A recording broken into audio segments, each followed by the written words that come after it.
So I think there are a lot of small actionable things that really add up to ultimately making the customer feel like they're listened to.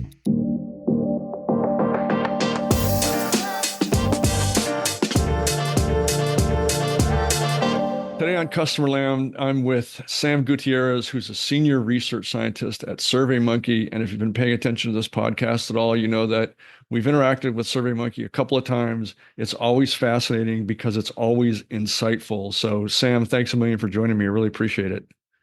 Absolutely, Mike. My pleasure to be here. So, tell us what you do. What does senior research scientist mean at SurveyMonkey? And then I think it would be really fun to unpack some of the stuff that SurveyMonkey is up to before we get into the meat and potatoes of this particular report. No, absolutely. So my name is Sam. I've been at SurveyMonkey for about 3 years, starting off as a research scientist. And I think research can mean a lot of things, right? So my role specifically here at SurveyMonkey, I create research, whether it's working with media partners such as CNBC, understanding elections, polling, politics, CNBC in terms of understanding small businesses, or helping create reports such as for CX professionals and HR professionals, understanding their experiences, their sentiment, current trends, right? Things that help customers on our platform understand how they can best use our tools to get what they need, right? Get the feedback that they need. So content for inspiration there. I also do research on surveys themselves. How do you ask a question that gets at what you need? How do you actually craft a question or a survey? So a lot of nerdy aspects of the job. But again, I think anything related to research, I think my role kind of covers. Okay, so this is going to be even more fun than I thought it was going to be. But let's start with, just because I think we should, the recent report that SurveyMonkey released called the CX Gap, which is very telling because what you surveyed for, a lot of people, as it turns out, were the difference between what CX professionals, the companies they represent, think they need to do to improve their CX scores, as it were, versus what the consuming public is saying. And some of those differences are pretty stark. So I'd love to just kind of high level this report with you for a few minutes. And then there's a couple of statistics that I think are worth just kind of pulling out. And even if we can't explain them, just letting them hang in the air for a bit because they're such a big deal. But first, the CX Gap report. I think it's a known fact of corporate life that companies often don't, almost never do see life the way their customers do. So this report goes a long way to kind of bridging that gap, collapsing it, if you will. But how did you go about finding the right questions to ask? We'll talk about the get real deep into the weeds on that in a little bit. To start understanding what those gaps really were. Yeah, so a bit of background about the study. So we actually ran two separate studies for this report. One, we surveyed about 300 CX professionals, as well as 1,000 consumers, or just Americans in general. So I think first starting with, and between both surveys, we had certain questions that we asked both groups, just so we can have a comparison, right? Just apples to apples comparison. Same phrasing, same kind of, contextual cues and all that. Yes. Mm-hmm. So they're not necessarily identical simply because, again, I think consumers have a very different perspective, right, about their experiences than CX professionals. Right. But correct, pointing at the same concept and experience. So I think like first starting off, it's like we all realize that we ourselves are customers, right? Like we purchase products, we have experiences, we contact customer service, right? We go on websites. So I think like first digging into like my own experiences, right? I think that helps inform certain like responses. But I think there's so much research out there, right?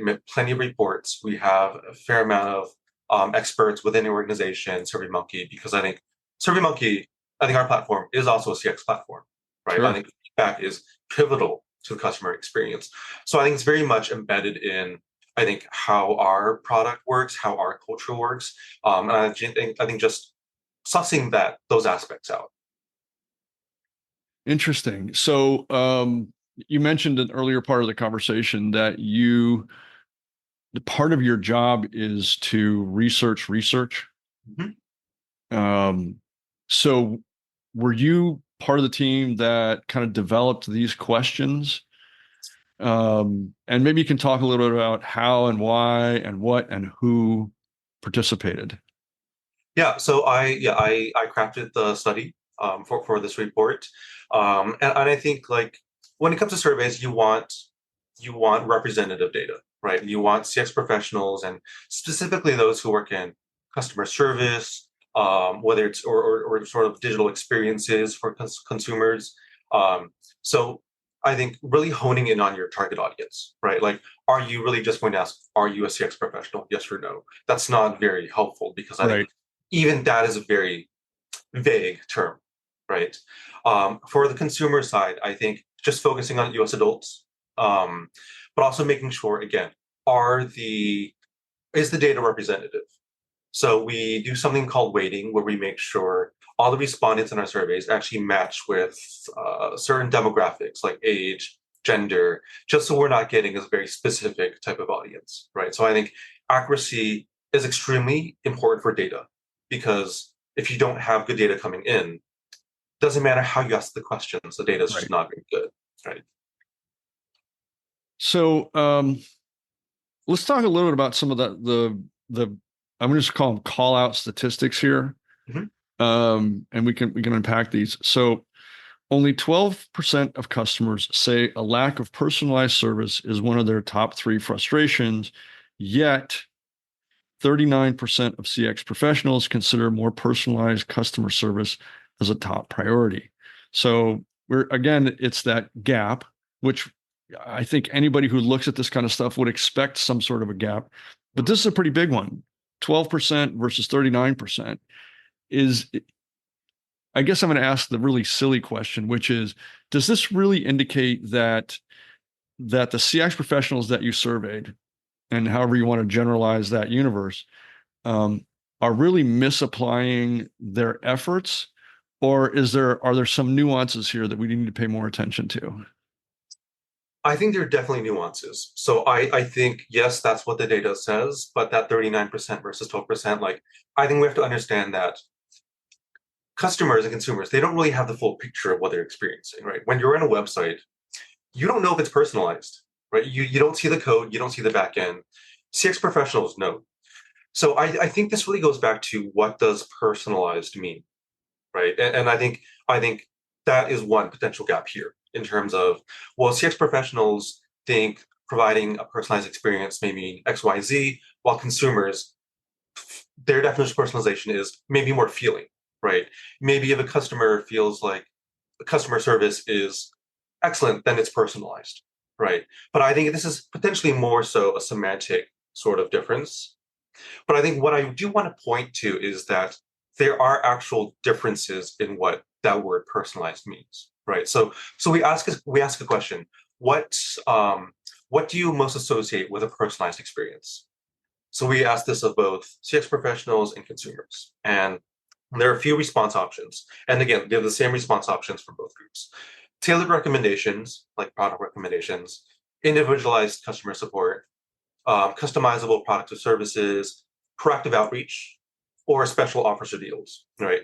So what we're seeing is that personalization isn't some black box where like no one knows what it is and it's completely different for every single customer, but we're actually seeing a fair amount of similarity. Where we do see gaps is on customizable products or services and special offers or deals. So CX professionals are actually a lot more likely to say that, well, a personalized experience for customers means that they can customize their experience for the product and service. Customers don't really associate that as much, right? What customers do really associate with a personalized experience is special offers or deals, right? So when it comes to recommendations, fairly similar. Customer support, similar. Outreach, similar. So again, like there are, I think there's a lot, again, as you mentioned, nuances to, again, what a personalized experience means. Picture your organization as a solitary island amidst a vast, churning sea of opportunities. On the horizon lie other islands, relationships waiting to be built, partnerships waiting to be formed. But between your island and those distant shores stretches a turbulent expanse filled with uncertainty and risk. You're going to need a bridge, or bridges, plural, to span this divide, connecting you to new horizons. Those bridges are strategic partnerships. Yet, building bridges and partnerships is no simple task. They both require careful planning, precise engineering, and a deep understanding of the terrain. Missteps can lead to collapse, leaving your business stranded on its island. Tectonic builds strategic partnerships, helping organizations navigate the treacherous waters, ensuring that those bridges are strong and resilient and scalable. There's a reason why some of the largest, most progressive companies in the world are retooling their revenue models and investing in partnerships. Find out more at tectonic.co. That's TECTONIQ.co. Whoever's listening, please don't bother challenging me because I realize that I'm painting a broad brush here. But as the consumers would say, what they feel are the more important personalizations, customized offers, etc.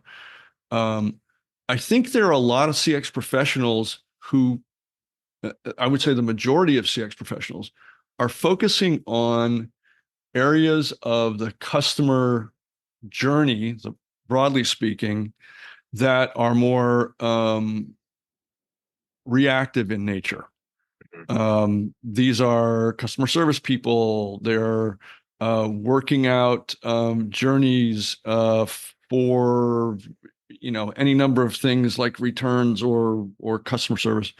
And yet, some of the things that consumers are saying would indicate to them that they're getting real personalized service or personalization sound like they're more sales oriented, which is where a place where a lot of CX professionals really don't play. So I think that's kind of an eye opener as well. It's not just nomenclature, if I'm interpreting this correctly, but it's also the journey, where in the journey, which journey we're talking about as to what they're going to feel are more the most important kind of aspects of personalization. Did I get even close to correct on that? Yeah, no, I think you're right. I think customers, how they interact with companies, there are only certain situations, whether you have an issue with your product or experience and you have to contact customer support or you're making a purchase. Um, so again, like I think customers again have a very, I think, different, I think, level of experience with a product and service than what CX professionals provide, right? But I think like again, I think what this goes back to is that like when it comes to even customer satisfaction or NPS, use any metric, right? It's what do customers feel when they have an experience with a company or brand. So I think there's one stat that really is kind of jarring to me. So we ask for the consumers, how do you think your interactions, or what best describes your how you feel when you interact with customers? Do you feel companies are trying to provide you with the best experience possible, or do you feel like companies are trying to make the most money off of you? And it's split, Great question.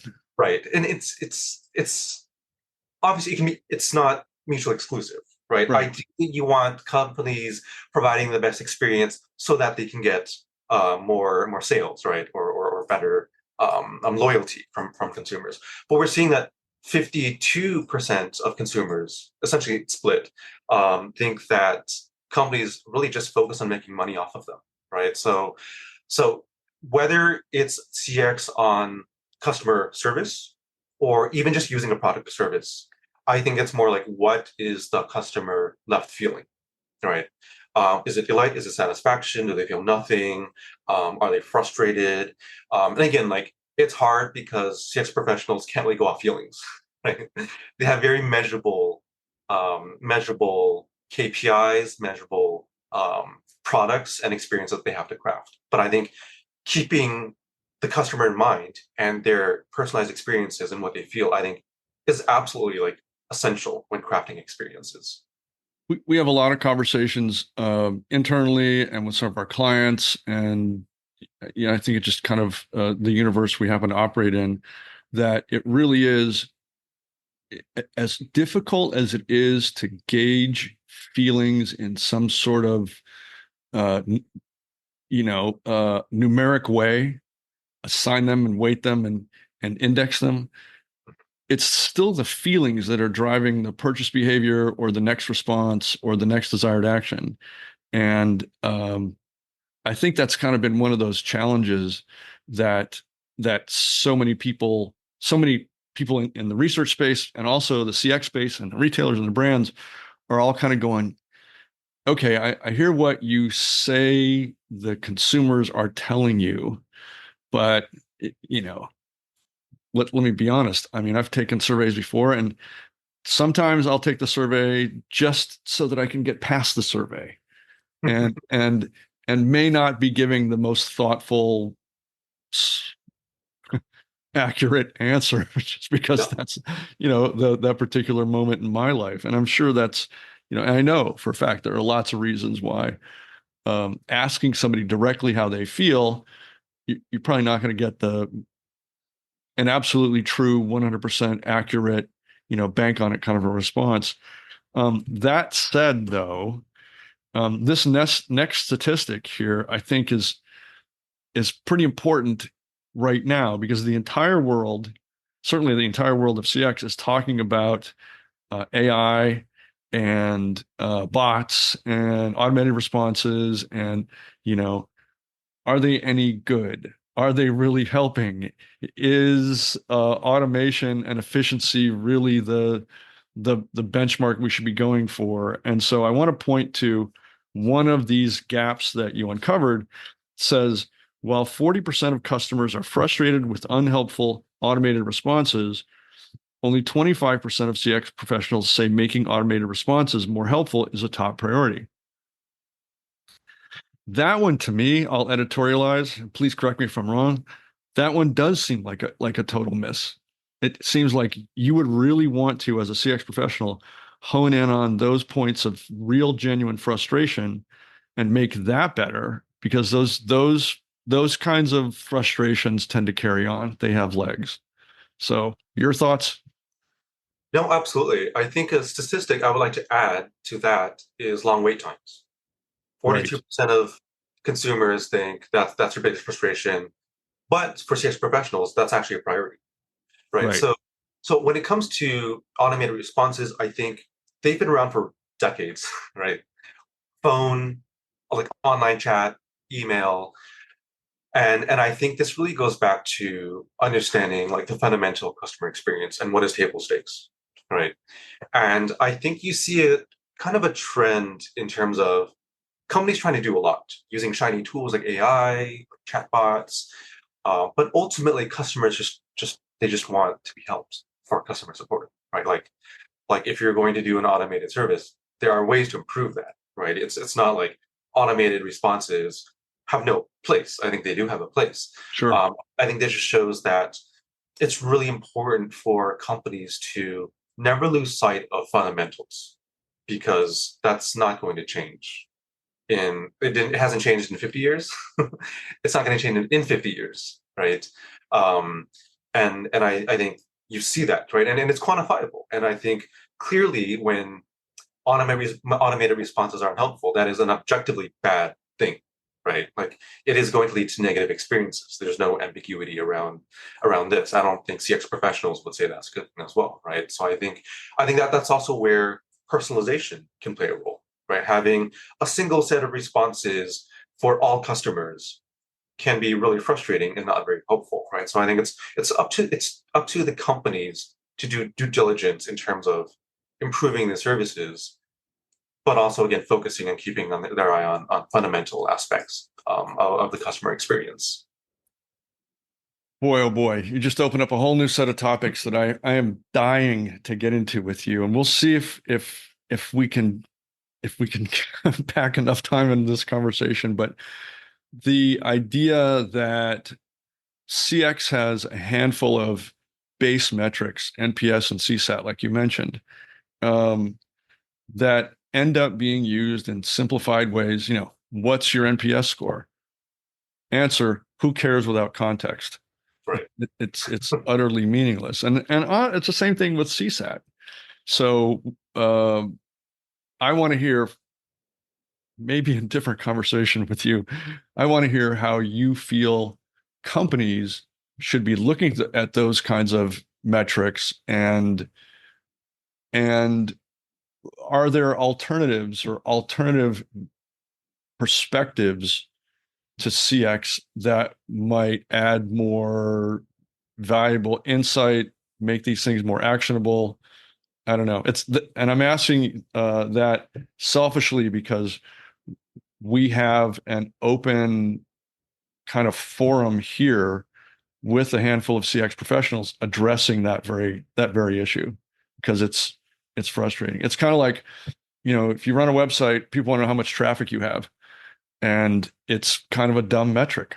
It just tells you how much traffic you have. It doesn't give any qualitative insights at all. So sorry for the mini rant. But you actually see the data that goes into all of the kind of mini and subcomponents that roll up into an NPS score, that roll up into a CSAT score. And, yeah, you got to present the top line number because that's what the C-suite wants to see. But for the folks who are running CX initiatives and trying to create experiences that create better customers, there's got to be something better than just NPS and CSAT out there. So how do you view that as somebody who surveys for this all the time? Like, let me phrase it this way. What advice would you give a CX professional who's just looking at these top line numbers and going, okay, what do I do with this? Yeah, I think any metric is useful insofar as it leads to the results that you want. So NPS is great because it's simple, it's benchmarkable, it's controversial. Same with CSAT, right? Same with loyalty. Like I think there is no single metric that we want. And obviously, like we're beholden to C-suite, right? We need KPIs. We need some way to measure improvement, right? And that's not going away.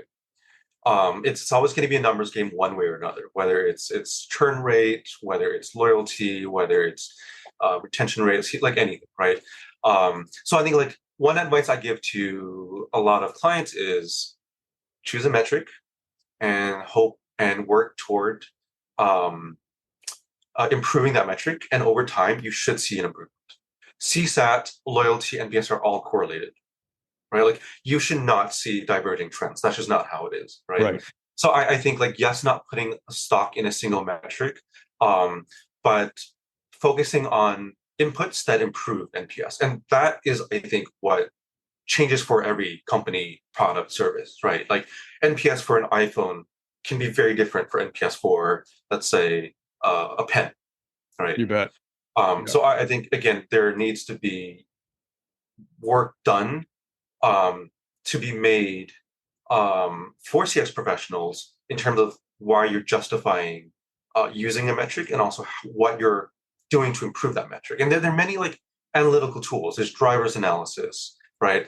Regression analysis. There's many things that you can use with NPS and the data. I think it's just really not letting a single metric do more than it promises, I'd say. Great advice. And I love the way you phrased that, which is far less accusatory than I would have been.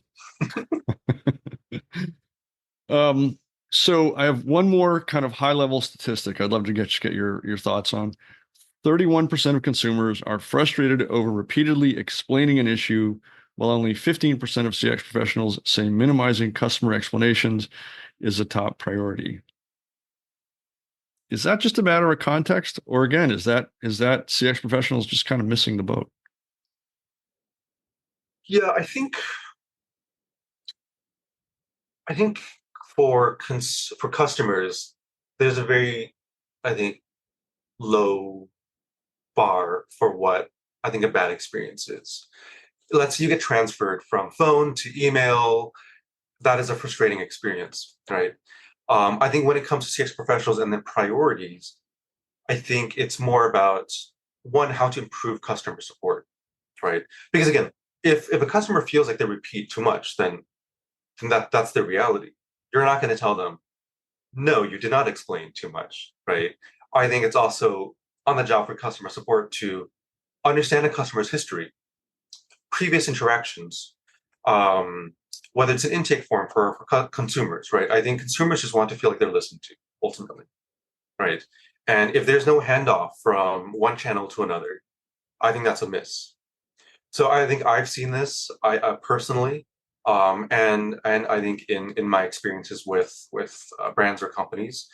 So I think there are a lot of actionable, small actionable things that really add up to ultimately making the customer feel like they're listened to, right, and not repeating. Whether it's whether it's asking questions, right, in an empathetic way, right, whether it's again like understanding previous experiences. So I think there is a gap, and I think whether this is a quantitative gap or an emotional gap, I think there is work that brands need to do, to make customers again ultimately feel like they're being listened to. Interesting about this particular stat is this is very fixable. The Yeah. technology is out there to make this a technology fix, really. These are we're just talking about one channel speaking to another channel, maybe to multiple channels, but that's so fixable right now. And it's, whereas, 10 years ago it was a challenge, but fixable, but a very expensive one. Now this is kind of table stakes. I agree. Yeah, expectations are going higher as they should be. Yeah, yeah, exactly. Well, Sam, I really appreciate your time here going through this, but also kind of the ancillary insights and the ways that you do things at SurveyMonkey. I would love to do this again at some point. I think there's so much to talk about as it relates to delivering really actionable CX insights to CX professionals, is a complicated task because as we've said, you can't just ask somebody for a yes, no answer and and then just move on that. There's way more that goes into these things. So hopefully I can get back on your calendar. But for the moment, thank you. I really appreciate this. No, no, thank you, Mike. It's been my pleasure.